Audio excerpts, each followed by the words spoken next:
আল্লাহ এলাকার সমস্ত কবরবাসীকে জান্নাতবাসী করে দেন। আল্লাহ তাআলা আমাদের প্রত্যেকের অতীতকে মাফ করে দেন, বর্তমানের জীবনের ভুল ত্রুটিগুলি আল্লাহ সংশোধন করে দেন, ভবিষ্যৎ জীবনকে আল্লাহ আলোকিত করে দেন। আল্লাহ তাআলা আজকের এই মজমাকে, মাহফিলকে, উলামায়ে কেরামের আগমনকে, জিকিরের মজলিসকে দয়া মায়া করে নবীজিকে উসিলা করে কবুল করে নেন, বলেন আমিন।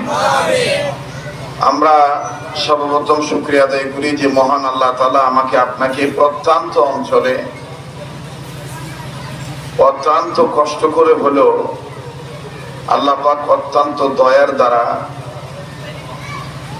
উম্মতের আলেমদের মজমা বেহেশতের বাগানের রবিউল আউয়ালের চাঁদে আমাকে আপনাকে যে আল্লাহ নেক কাজে শরীক হওয়ার তৌফিক দিয়েছেন।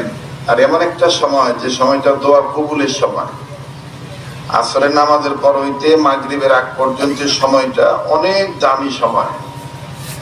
এই সময় অনেকেই ইবাদতে মগ্ন হইতে পারে না। আল্লাহ যাদেরকে কবুল করেন, আল্লাহ তাদেরকেই এই আসরের পর থেকে মাগরিবের আগ পর্যন্ত আল্লাহ এবং আল্লাহ রসুলের মহব্বতে ওলি হওয়ার প্রেমের বন্ধনে আল্লাহ আটকায় দেয়। সুবহানাল্লাহ বলেন। কাজে আমরা সময় যেহেতু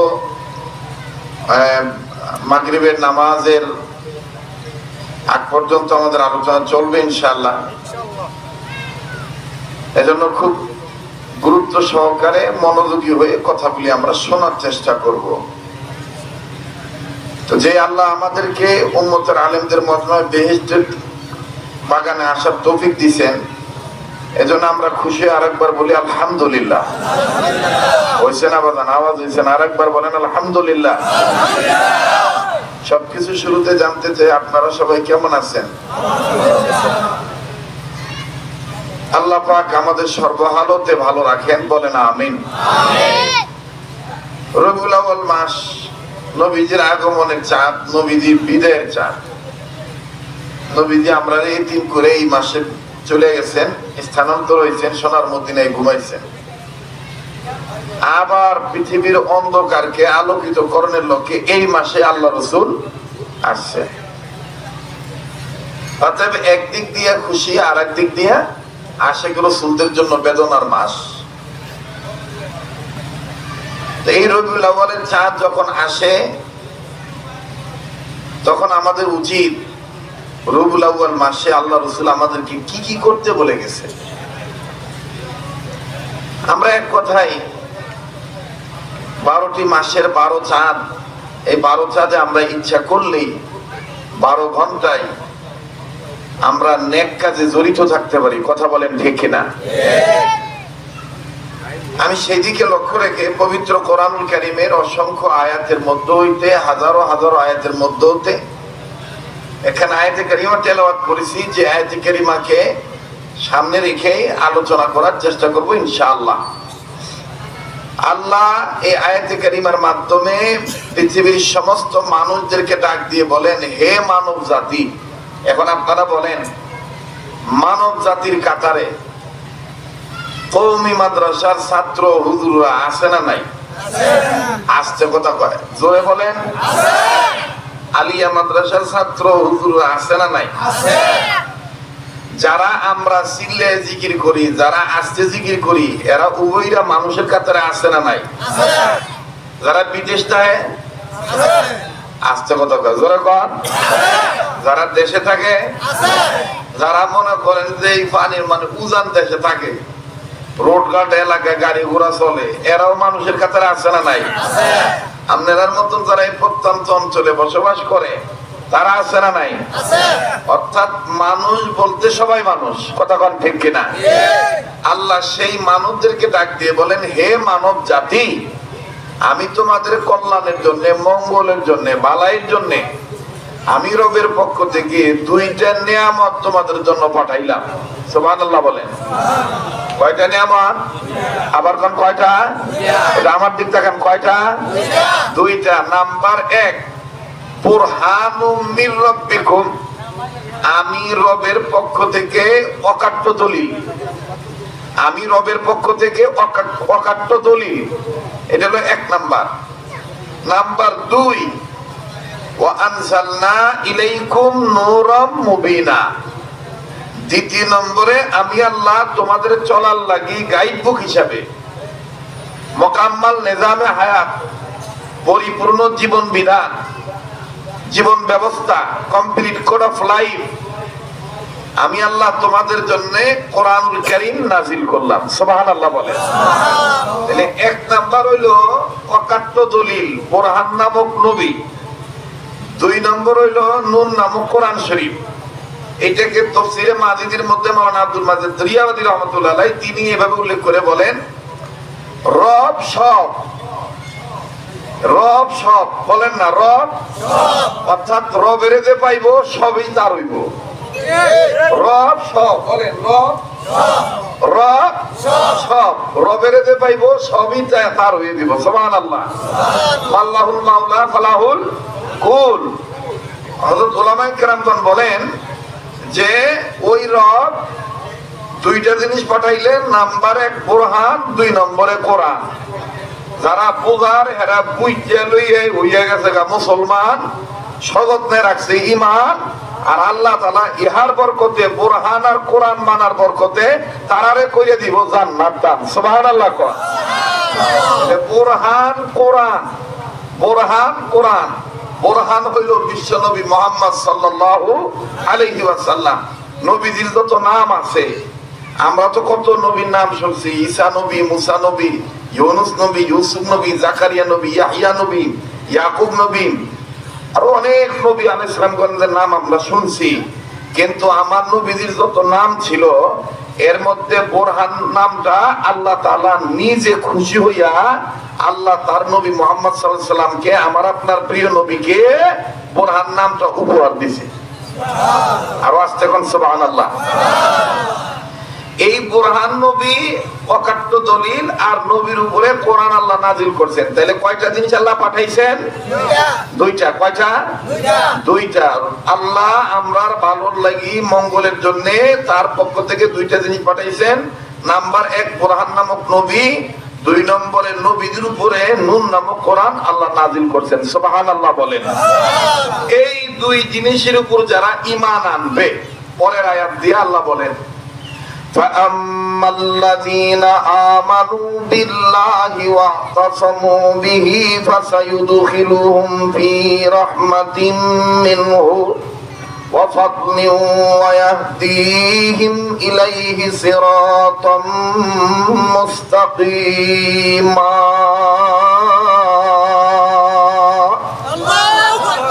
কোরআনুল কারীমের তেলাওয়াত মুমিনগণের সামনে করলে মুমিনগণের ঈমান বাড়ে না কমে?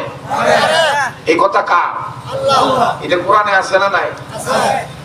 ইন্নামাল মুমিনুনা আল্লাযীনা ইযা যুকিরাল্লাহু ওয়াজিলাত কুলুবুহুম ওয়া ইযা তুলিয়াত আলাইহিম আয়াতুহু যাদাতহুম ঈমানা।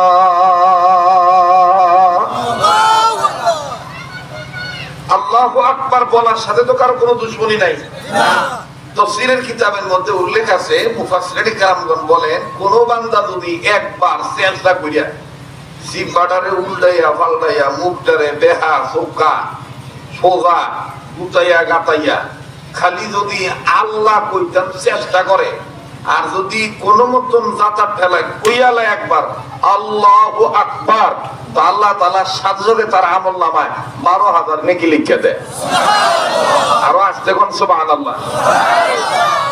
শুধু 12,000 নেকি লিখে দেয় না, 12,000 গুনাহ আল্লাহ তাআলা মুছে দেয়।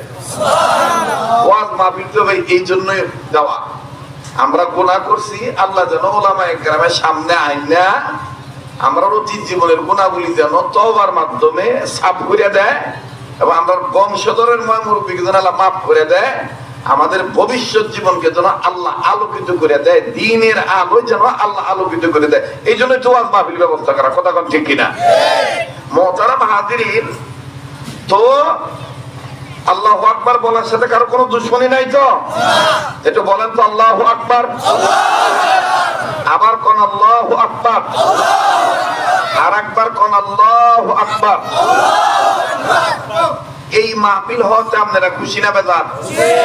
এবার কোন হযরতে আনোয়ার শাহ কাশ্মীরি রহমাতুল্লাহি আলাইহি যার চেহারা দেখা বিদর্মীরা মুসলমান হয়ে দিত। আমরা তো অনেক হিন্দুরে ভিডিও মুসলমান বানাই জানি না, কি মন হুজুর হইছি আমগো চেহারা দেখে কেউ মুসলমান হয় না। অবশ্য আমার বয়ান শুনে অনেক হিন্দু মুসলমান হয়েছে, এটা আছে, কিন্তু চেহারা দেখে মুসলমান হয়েছে এটাই বন্ধু পাইছি না আমার ভাইরা। কিন্তু আনোয়ার শাহ কাশ্মীরি রহমাতুল্লাহি আলাইহি, আল্লাহু আকবার, ওনার চেহারা দেখে বিদর্মীরা কালেমা পড়ে মুসলমান হয়ে যেত। সেই আনোয়ার শাহ কাশ্মীরি রহমাতুল্লাহ বলেন, বুজুর্গরা, আল্লাহওয়ালারা, নূরওয়ালারা, দ্বীনওয়ালারা, জিকিরওয়ালারা, তলব জারি থাকনেওয়ালারা যখন কোন এলাকার উপর দিয়ে হাইটা যায় জীবিত অবস্থায়, তো এলাকাবাসীর লেগে লাভ, অথবা জিকির করনেওয়ালা যদি মইরা ওই এলাকায় শুইয়া থাকে, কবরে থাকে, তো এলাকাবাসীর লেগে লাভ। কেমন লাভ? হযরত আনোয়ার শাহ কাশ্মীরি রহমাতুল্লাহি আলাইহি কোন এক সফরে যাচ্ছিলেন, যাওয়ার সময় পার্শ্ববর্তী উনি নজর করে দেখলেন এলাকার কেন্দ্রীয় কবরস্থান। তো আল্লাহওয়ালারা কবরস্থান দেখলে এমনি দাঁড়ায়, কারণ রাসূল সাল্লাল্লাহু আলাইহি ওয়াসাল্লাম বলছেন কবর জিয়ারত করলে কলবের মরিচিকা দূর হয়, অন্তরের ময়লা পরিষ্কার হয়, আর ওই ঘরে যাওয়ার সামানা জোগাড় হয়, ওই ঘরে যাওয়ার সামানা জোগাড় হয়, গুনাহ মাফ হয়, চেহারা নূর আসে, অহংকার নষ্ট হইয়া যায়।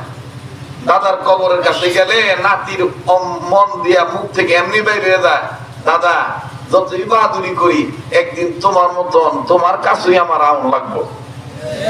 কথা কম ঠিক কিনা? আনোয়ার শাহ কাশ্মীরি রহমাতুল্লাহ আলাইহি সুন্নত মনে করে উনি এরকম কবর জিয়ারত করেন।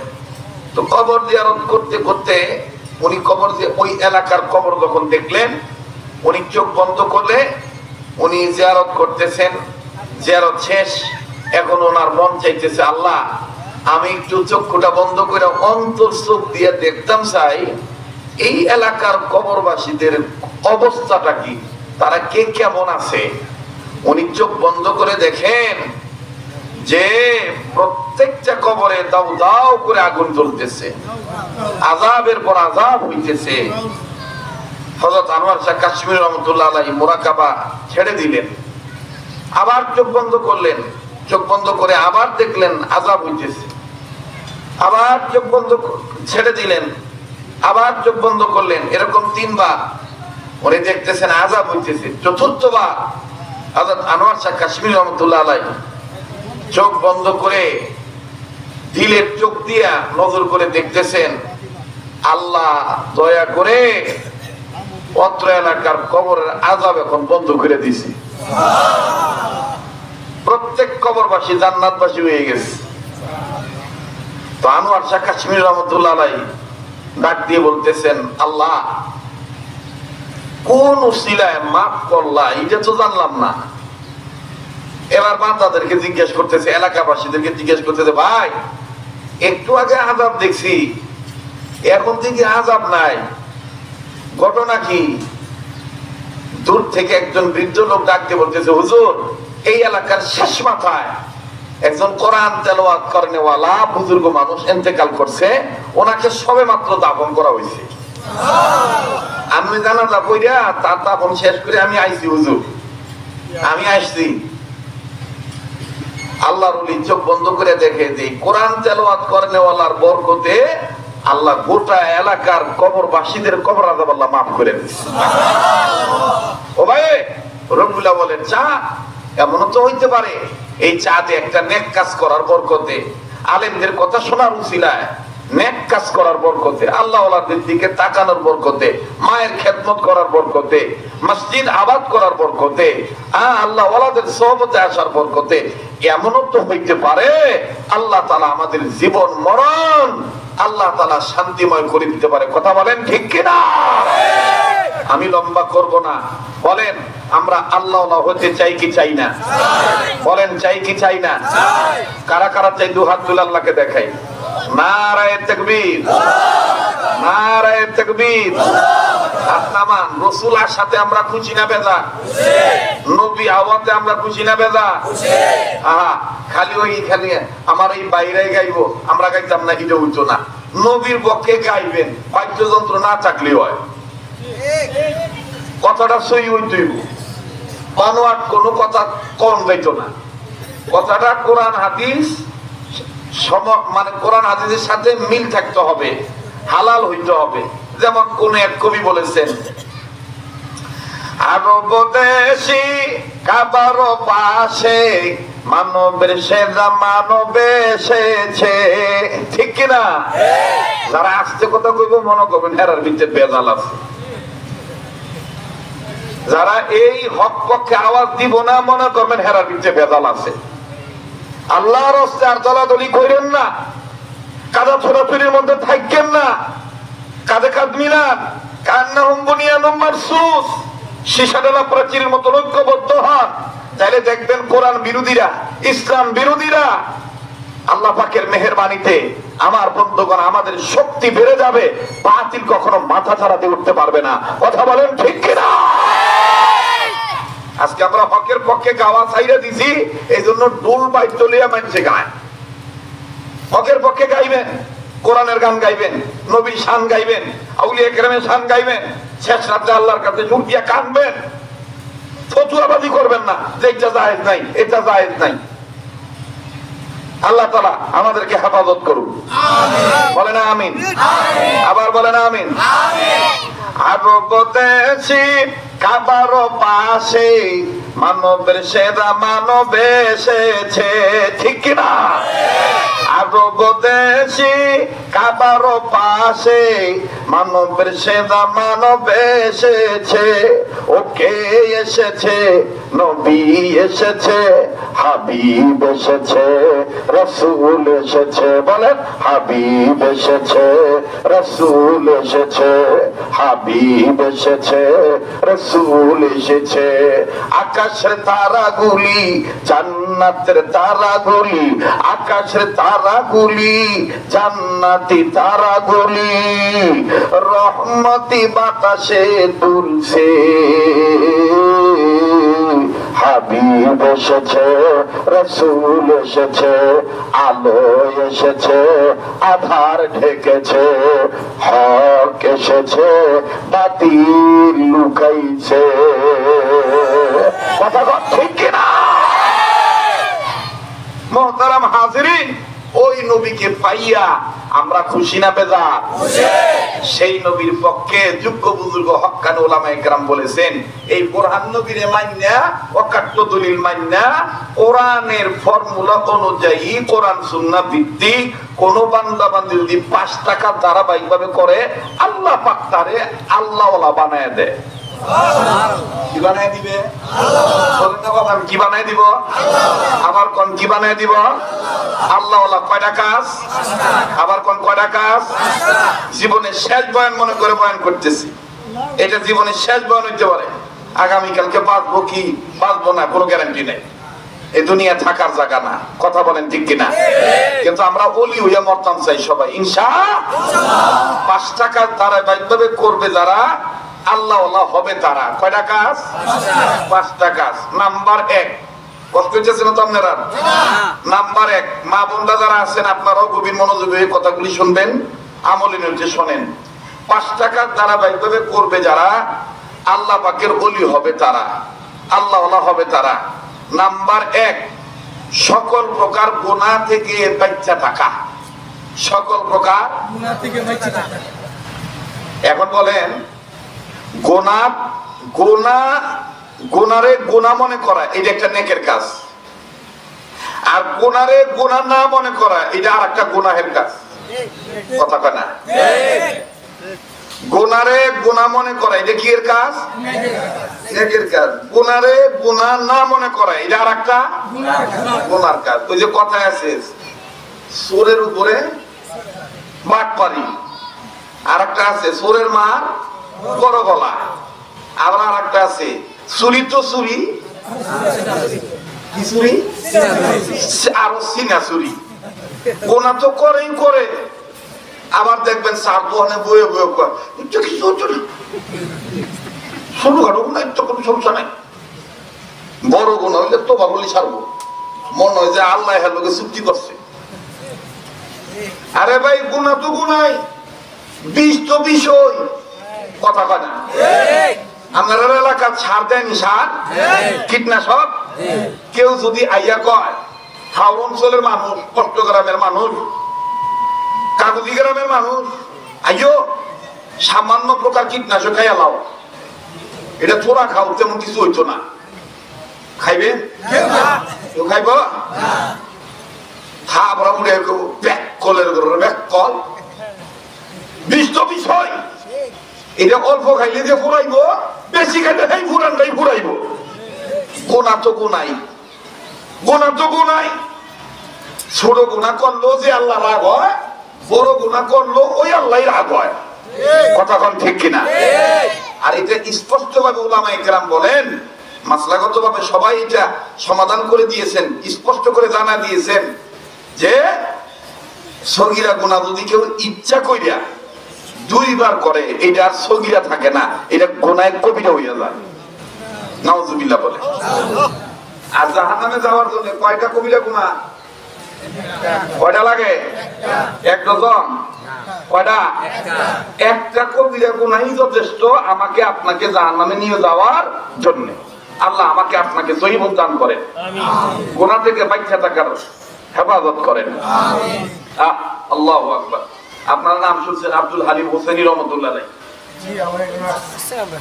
আইছেন আপনার এলাকার? আমার আবার দাদা হুজুরারি।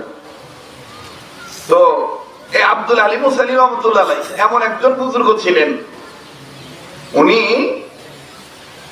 শেষ রাত্রে কান্নাকাটি করতেন। তো ওনার এলাকায় এক ব্যক্তি মারা গেছে, তো ওই ব্যক্তির স্ত্রী হুজুরের কাছে চিঠি লিখছে, হুজুর আমি স্বপ্নে দেখছি আমার স্বামীটার কবরের অবস্থা ভালো না, আযাব হইতেছে, তো আপনি যদি একটু দোয়া করতেন হয়তো আল্লাহ তাআলা ওলির দোয়ার বরকতে আমার স্বামীর কবর আযাবটা মাফ করে দিত।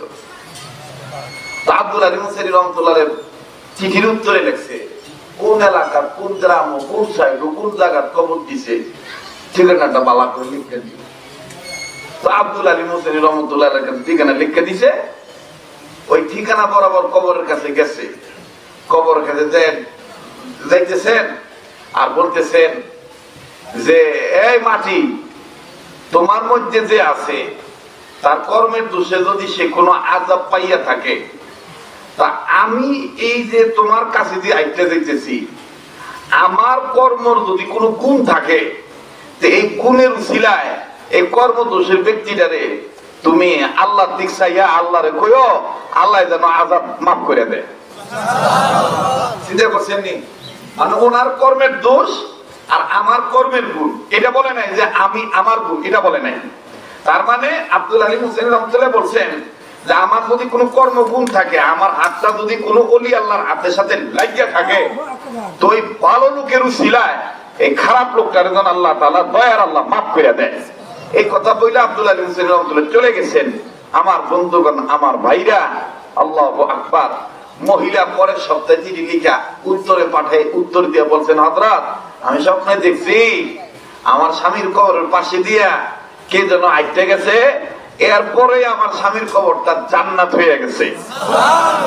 এখন আমার স্বামীকে আমি প্রতি রাত্রেই স্বপ্ন দেখি আমার স্বামী কবরে খুব ভালো আছে, খুব ভালো আছে, কিন্তু হুজুর কইতে পারবেন এই বালা লোকটা কেডা?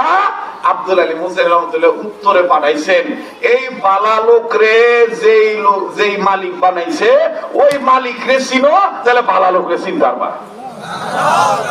আর আমরা তো জরে বক মরে ফকিরের কেরামতি বাড়ে, কথা কয় না? জরে বক মরে ফকিরের কেরামতি বাড়ে। হ্যাঁ, আল্লাহ আমাদেরকে নিজকে নিজে চিনার তৌফিক দান করে।